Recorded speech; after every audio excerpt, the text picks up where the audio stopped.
2 Timóteo capítulo 4, verso 1 em diante. Conjura-te perante Deus e Jesus Cristo, que há de julgar. Conjura-te perante Deus e a Jesus Cristo, que há de julgar vivos e mortos, pela sua manifestação e pelo seu reino. Prega a palavra, insta, quer seja oportuno, quer não. Corrige, repreende, exorta com toda longanimidade e doutrina, pois haverá tempo em que não suportarão a sã doutrina. Pelo contrário, cercar-se-ão de mestres, segundo suas próprias cobiças, como que sentindo coceira nos ouvidos, e recusarão a dar ouvidos à verdade, entregando-se às fábulas. Tu, porém, que ser sóbrio em todas as coisas, suporta as aflições, faz o trabalho de um evangelista, cumpre cabalmente o teu ministério. Glória a Deus. Amém, Jesus. Agora, Tito capítulo 2, verso 11. Os gloriosos benefícios da graça salvadora de Cristo. Porquanto a graça de Deus se manifestou, salvadora a todos os homens, educando-nos para que, renegadas as impiedades e as paixões mundanas, vivamos no presente século sensata, justa e piedosamente, aguardando a bendita esperança e a manifestação da glória do nosso grande Deus e Salvador Jesus Cristo. Cristo Jesus, o qual a si mesmo se deu por nós, a fim de remir-nos de toda iniquidade e purificar para si mesmo um povo exclusivamente seu, zeloso de boas obras. Dize estas coisas, exorta e repreende também com toda a autoridade. Ninguém te despreze. Glória a Deus. Amém. Então, diante dessa palavra que foi escrita, nos foi direcionada há quase 2000 anos, aquilo que podemos ver é que o homem, tanto o que fala, que prega, o evangelista, quanto aquele que ouve, ou que deve ouvir, precisa ouvir a palavra, são cheios de responsabilidades. E aí nós entendemos o porquê de tão poucas pessoas se predisporem a ouvir a palavra de Deus.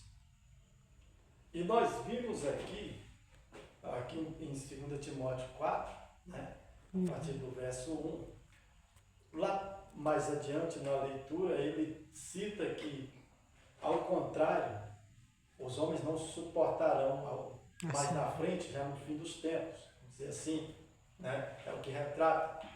Haverá época em que não suportarão a sã doutrina, ou seja, a verdade, a palavra da verdade, que é sadia, que é saudável. Mas, ele diz assim, antes, porém, se acercarão de filósofos, de pessoas entendidas, de sábios, vamos dizer assim, de pessoas entendidas, se dizem entendidas no assunto,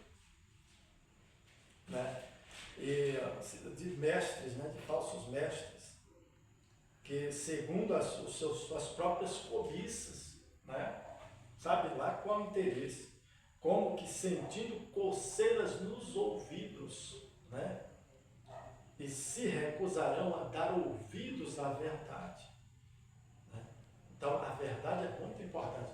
Que verdade é essa? Jesus Cristo. Então nós temos que dar ouvido a Jesus Cristo, porque a palavra de Jesus Cristo diz em João 14, eu sou o caminho, a verdade e a vida. E agora que nós vimos, anos depois, a palavra escrita anos depois, inspirada pelo Espírito Santo, mencionada por Paulo a Timóteo, onde ele diz que naquela época, posteriormente, haveria homens que, do contrário, se cercariam de mestres segundo as suas próprias cobiças, como se sentindo coceira nos ouvidos, se recusarão a dar ouvidos à verdade, ou seja, de seguir Jesus. E aí quando nós vimos isso, nós vimos as pessoas se recusando a ouvir a palavra, se recusando a congregar, a se reunir em nome de Jesus. Então é o cumprimento da palavra. Não precisamos ficar tristes, porque o convite vem para todos. Muitos que nós já convidamos, muitos que essa palavra tem chegado até eles, já receberam vários convites e recusaram. Muitos que até eram do meio, que já participavam, já estavam aprendendo, começaram a dar coceira nos ouvidos, conforme a palavra diz. Essa coceira no ouvido, ela se transforma assim numa espécie de rebeldia, de rejeição, né? Ou seja, se rebelam contra a palavra. E aí com isso a pessoa se vê distanciada, cada vez mais, não consegue aprender. Vai aprender o quê? Aprende só as conveniências do mundo. Mas nós temos que aprender aquilo que a verdade, que é Jesus Cristo, está nos ensinando, como? Através da sua palavra. De que forma? Da palavra evangelística, a palavra pregada, a palavra de um evangelista. É quem prega, é quem tem responsabilidade.